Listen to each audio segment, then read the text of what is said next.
레위기 공부 두 번째 시간입니다. 공부라고 제가 말씀을 붙였는데 그 이유는 우리가 하나님 말씀을, 특별히 레위기 말씀을 한번 공부하면서 이 말씀이 우리에게 주시는 뜻이 무엇인가, 은혜가 무엇인가를 생각해보는 그런 시간이 되려고 합니다. 지난주 우리가 레위기서를 처음 시작하면서 레위기의 중요한 주제가 이스라엘 백성들을 정결하게 하는 것이라고 말씀을 드렸습니다. 레위기서를 주신 이유 자체가 이스라엘 백성들을 세상 사람들 가운데 구별하여 그들을 정결하게 하시는 것이 레위기의 뜻이라고 말씀을 드렸습니다. 세상 민족들처럼 살지 않고 세상 사람들이 하는 것처럼 살지 않고 하나님의 자녀답게, 하나님의 백성답게 살려면 무엇인가 기준이 필요하지 않습니까? 기준을 통해서 정결함으로 나아가기 위해서 그 법으로 레위기를 주신 것입니다. 그러므로 구약시대에는요, 하나님의 자녀답게 살아가기 위해서는, 하나님이 기뻐하시는 삶을 살기 위해서는 레위기 공부를 열심히 해야 되는 거예요. 레위기를 열심히 공부해서 그것에 맞게 사는 것이 너무나 중요합니다. 여러분, 기준이 있어야 정결해질 수 있습니다.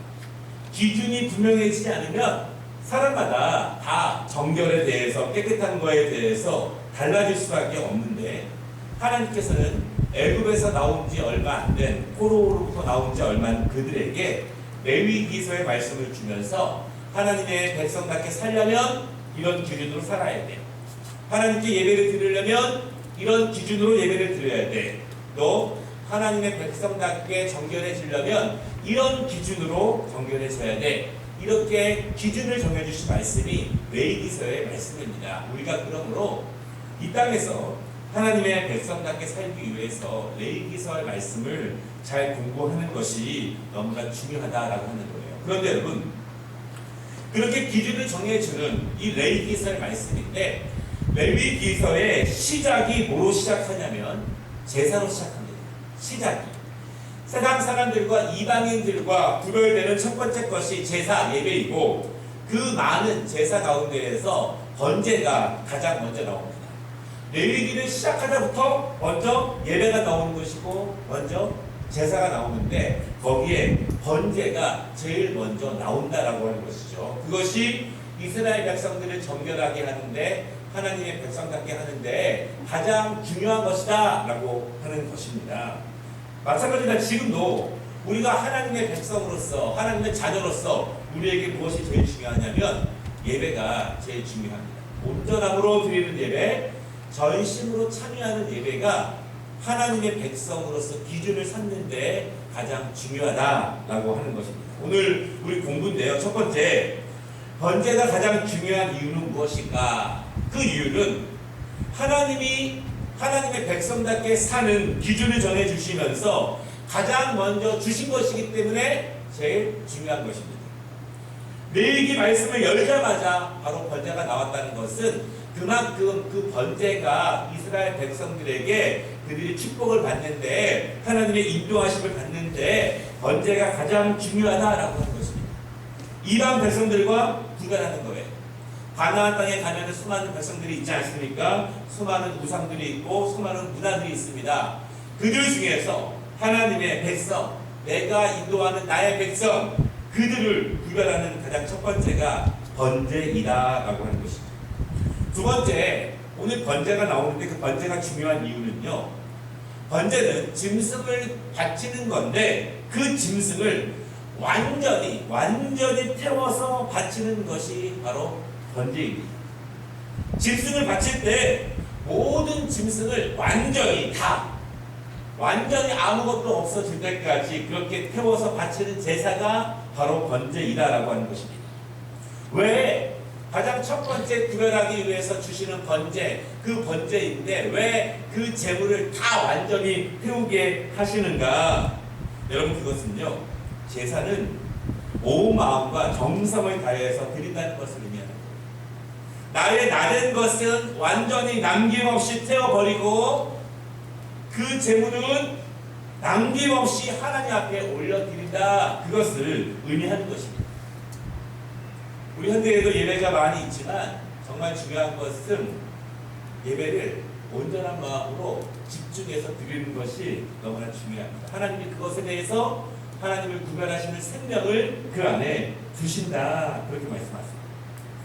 이스라엘 백성들에게 말씀하시는 건 무엇입니까? 너희는 마음을 다하고 힘을 다하고 정성을 다하라. 이것이 바로 그 짐승을 완전히 태워버리는 의미 안에 이 의미가 있습니다.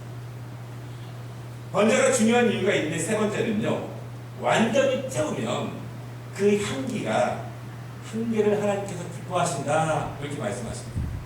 완전히 태우면 남김없이 가장 온전함으로 온 마음으로 제사를 드리면 그 향기를 하나님이 기뻐하신다. 그렇게 말씀하세요. 오늘 9절과 13절에 그렇게 말씀하십니다. 하나님이 기뻐하시면 하나님이 은혜를 주신다는 것입니다. 하나님이 기뻐하시면 하나님이 그들의 길을 인도하신다는 겁니다. 예배에 앉아있는 것이 중요한 것이 아니라 제사를 드리는 것이 중요한 것이 아니라 하나님이 그 향기를 기뻐하시고 하나님이 그 예배를 받으셔야 하나님이 복 주시고 하나님이 그 길을 제시하신다. 이렇게 말씀을 하고 있습니다. 여러분, 결국 이 예배는, 이 번제는 하나님의 기쁨을 위해서 드려지는 것입니다. 두 번째, 그 번제는 어떻게 드리는가, 그것이 중요하죠.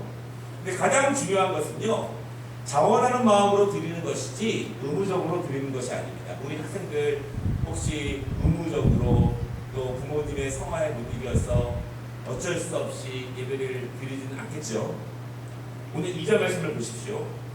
이스라엘 백성들도 구별하는 레위기를 주시는데 첫 번째로 번제를 주시는데 2절에 뭐라고 말하냐면 너희 중에 누구든지 여호와께 예물을 드리려거든 이렇게 말합니다. 이것은 예물을 드려라 이것이 아니에요.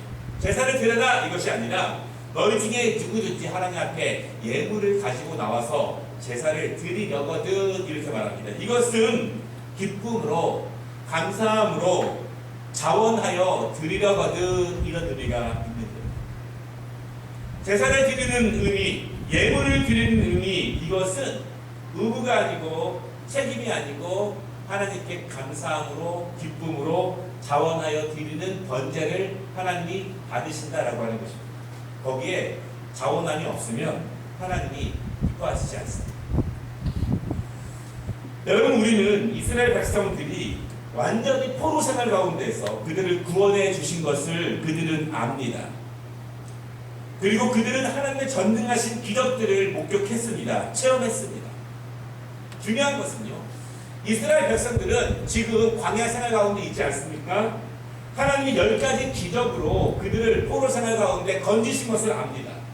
홍해바다가 갈라지는 것도 압니다. 만나와 메추라기로 먹이시는 것도 압니다. 여리고성을 무너뜨리는 것도 안다는 거예요. 전능하신 하나님의 능력을 알면, 그분이 내 하나님이 되신다는 것을 알면 우리는 그분의 백성이라는 것이 너무나 감사하고 너무나 자랑스럽고 너무나 기쁠 수밖에 없습니다. 보고 듣고 알면 자원하는 마음으로 하나님 앞에 기쁨 가운데 하나님, 나의 하나님이 되어주셔서 감사합니다.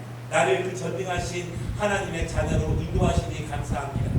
이방에 수많은 백성들이 있는데 여기서 우리를 구별하고자 이 번제를 드리게 하시니 감사합니다.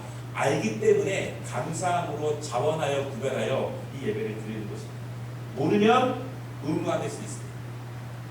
모르면 부담감일 수 있어요. 모르면 앉아있는 그 시간이 괴로울 수 있습니다. 그래서 이스라엘 백성들은 자녀들에게 이 하나님의 하신 일들을 알려라, 전승하라. 그래서 이 아름다운 하나님의 역사가 옛날 이야기로 들려지는 것이 아니라 우리 부모님, 우리 할아버지, 할머니에게 직접 임했던 그 능력으로 갖게 하시는 겁니다. 번제는 그렇게 감사함으로 드리는 것이다 라고 하는 것입니다. 여러분, 자원하는 마음으로 드리지만, 자원하는 마음으로 번제를 드리지만 하나님이 예물은 구별하셨습니다. 예물은 마음대로 드리는 것이 아니라는 것이죠. 하나님이 기뻐하시는 제사에는 반드시 예물이 따르는데 예물은 하나님이 그것을 분명히 종류를 정해 놓으셨습니다. 어떤 거냐면, 하나는 그 제물의 종류를 정해 놓으셨고, 두 번째는 제물을 드리는 장소를 구별하셨습니다. 그러면 어떤 짐승을 드려야 하나님이 기뻐하시는가? 3절에 보면은요, 흠 없는 숫소를 드려라 이렇게 말씀하십니다. 숫소를 드리는 거예요. 여러분 숫소를 데리고 나옵니다. 그러면 제사장이 그 숫소 있으면 그 숫소 위에 데리고 나온 백성의 손을 얹고 그리고 또 그 위에 손을 얹게 됩니다. 머리에 손을 얹는 거예요. 그것은 하나님께서 이 예배자와 이 제물을 함께 받으신다라고 하는 의미가 있습니다. 여러분 제가 예를 많이 들려드렸어요. 예를 들어서 이게 소에 머리가 있고 이 소를 데리고 온 사람이 있지 않습니까? 그 사람의 손을 얹고 제사장의 손을 얹는 거예요.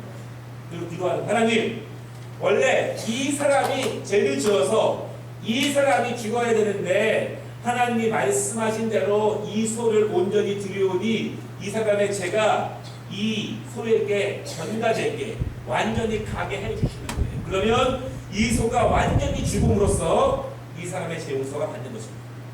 다른 짐승이 피를 흘림으로써 누군가가 죄 용서를 받게 하나님이 우리의 죄 용서에 대한 법칙을 만들어 놓으셨어요. 우리는요, 왜 예수님이 죽었는데 내가 용서받아? 우리는 잘 이해가 안 되는 사람이 있지만 유대인들은 다 이해가 돼요. 왜냐하면 그들은 항상 내 죄가 용서받아야 하려면 어떤 짐승들이 죽어야 했기 때문에 그렇게 살아왔기 때문에 유대인들은 어떤 짐승이 죽어야 내가 구원받는다는 것을, 내가 죄 용서받는다는 것을 잘 알게 됩니다. 여러분 그런데 꼭 소만 드려야 되느냐? 그것은 아니에요. 3절, 10절, 14절에 보면은 흠없는 염소를 드릴 수 있고 양을 드릴 수 있고 산 비둘기를 드릴 수 있고 집 비둘기를 드릴 수 있어요.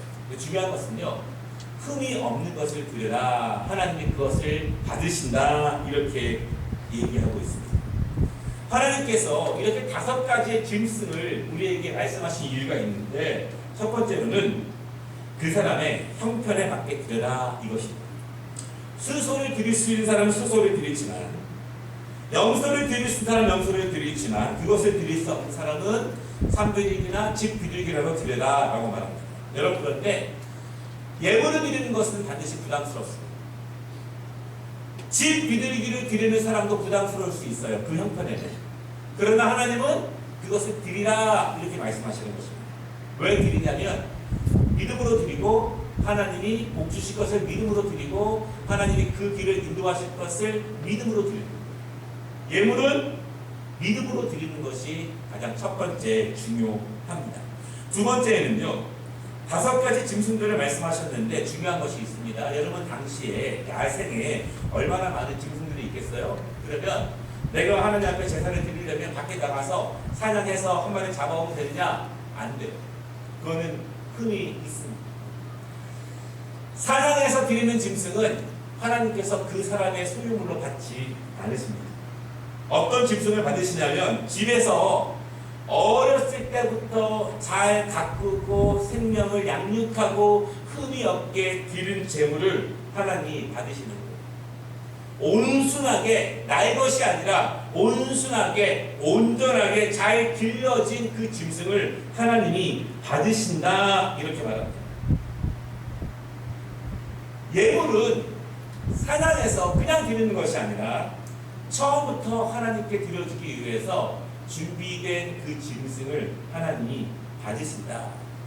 예물을 준비하기 위한 전 과정을 하나님이 보신다라고 하는 것입니다.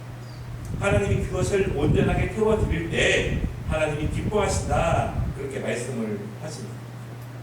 두 번째 중요한 것은 번제를 드리는 장소가 중요한데요. 3절에 보면은 장막 입구에서 드려라 이렇게 말씀을 하십니다. 장소가 중요합니다. 다시 말하면 아무 데서나 드리지 말라 이 뜻이에요.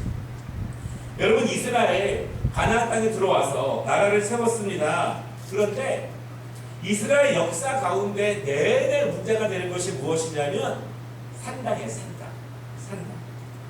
하나님은 계속 이스라엘 전역의 산당을 없애버려라 이렇게 말씀하십니다. 산당이 무엇이냐면 다시 말씀드리면 원래 여러분 가나안 땅은 이스라엘 백성들이 들어왔을 때 아무도 없던 지역이 아니잖아요. 이미 이방 사람들이 자기네 신들을 섬기던 그 곳입니다. 그 자리에 이방 사람들이 다 물러가게 되고 이스라엘 사람들이 그 자리에 살게 됩니다. 그런데 곳곳에 이방 우상을 섬기는 제단들이 굉장히 많이 있는 거예요. 굉장히 많이. 그런데 이스라엘 백성들이 하나님께 제사를 드릴 때 이왕 있는 제단, 장소가 뭐가 중요하냐, 하나님께만 드리면 되지 않느냐라고 그 산당에서 제사를 드리게 됩니다. 나중에 바알신이 들어오고 아세라가 들어오면 또 거기서 바알신 제사를 드립니다. 또 회개하고 또 거기서 하나님께 제사를 드립니다. 하나님께서는 이 산당을 폐하여 버리라. 어디서 번제를 드리냐면 반드시 장막 입구, 다시 말하면 성막이 있죠. 성막들이 있는데 그 앞에 실외에서 태워서 드리는 제사이기 때문에 반드시 그 성막의 영역 안에서 제사를 드려라. 그렇게 말씀하십니다. 장소를 구별하십니다. 예배 장소를 구별하시는 거예요. 하나님은 우리의 마음을 아시고 중심을 아시지만 장소를 분명하게 구별하시고 지정하셨다는 것도 우리가 분명히 알아야 합니다. 또 하나 장소를 지정하신 이유가 있습니다. 여러분, 멀리 사는 사람은요, 번제를 드리기 위해서 그 짐승을 끌고 성막까지 와야 되는 거예요. 그렇죠? 먼 길까지 그 짐승을 끌고 오면서 하나님을 생각하고 하나님께 기도하고 감사한 마음으로 준비하며 오라, 이렇게 해야 됩니다. 우리 학생들 예배당에 올 때 어떤 마음으로 오죠? 하나님을 생각하고 하나님께 감사하고 준비하는 마음으로 와야지 손에 뭐 든 것을 보면서 오는 것은 아니고요. 하나님이 그러한 준비의 모든 과정을 기뻐하신다, 이렇게 말씀드립니다. 마지막으로 세 번째, 번제의 목적은 무엇인가? 이것인데요. 목적이 무엇인가? 분명히 말씀하시기를 누구든지 하나님께 예물을 드리려거든, 이렇게 말씀하십니다. 자원하는 것이라고 말씀을 드렸는데 9절에 보면 누구든지 하나님께 예물을 드리려거든 이런 방식으로 드려라. 그러면 하나님이 그 향기로운 향기를 하나님이 기뻐하신다, 그렇게 말합니다. 번제를 드리는 이유는 하나님께 기쁨을 드리기 위해서 드리는 것입니다. 이스라엘 백성들은 분명히 믿습니다. 완전하게 태워서 올라가는 그 향기를 하나님이 기뻐하신다. 하나님이 기뻐하시면 드리는 자와 하나님 사이에 화평의 관계가 맺어지고, 하나님이 기뻐하시면 축복과 자비를 그 예배자에게 내리워 주신다, 이렇게 믿는 것입니다. 그것이 바로 번제의 의미다라고 합니다. 우리가 온전한 마음으로 하나님께 예배를 드리면 여러분, 그것은 반드시 하나님과 우리 사이에 화평과 은혜의 관계가 맺어지는 겁니다. 그러면 하나님께서 우리에게 은혜를 주신다라고 하는 것입니다. 여러분, 신앙생활 오래 보셨지만 예배에 실패하고서 하나님의 축복을 받는 경우는 없습니다. 하나님이 그 예배를 받으시고 예배를 기뻐하셔야 하나님이 그 길을 인도하신다, 이것입니다. 오늘 말씀의 결론인데요, 번제는 자발성입니다. 의무가 아니라 즐거움으로 하나님께 드리는 제사예요. 두 번째, 번제는 하나님 중심입니다. 드리는 사람 중심이 아니라는 거예요. 드리는 사람은 편의대로 드리는 것이 아니라 하나님 중심이기 때문에 하나님이 받으시는 그분 중심으로 드리는 것이 바로 번제입니다. 세 번째는, 번제는 최상의 제사이며 최상의 예물입니다. 쓰고 남은 짐승을 드리는 것이 아니라 처음부터 구별되고 준비된 예물을 하나님께 드려라. 하나님이 그것을 완전히 태우는 냄새, 향기를 기뻐하신다, 그렇게 말씀합니다. 여러분, 믿음으로 드리면 하나님이 태우신다는 사실을 믿으시기를 바랍니다. 마지막 네 번째는요, 번제는 마음과 정성이 들어가야 되는 거죠. 남김없이 온 마음으로 태워서 드릴 때 하나님이 그 번제를 받으십니다.